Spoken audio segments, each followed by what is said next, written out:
部分昆蟲為咗生存，每年都會大遷徙。美國有學者發現有一種蜻蜓為咗遷徙，可以集體飛行7000公里，破咗昆蟲遷徙距離嘅紀錄。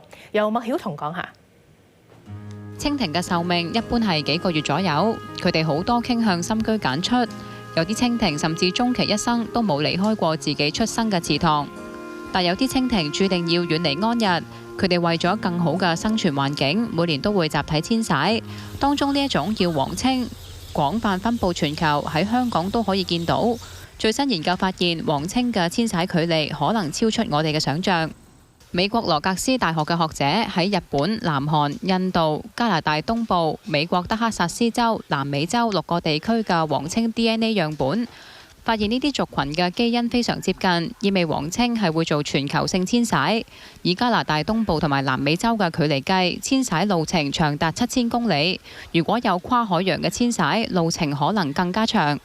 原本昆蟲界遷徙嘅紀錄保持者係4000公里嘅帝王斑蝶，而黃青嘅遷徙距離接近雙倍，係昆蟲界嘅新紀錄。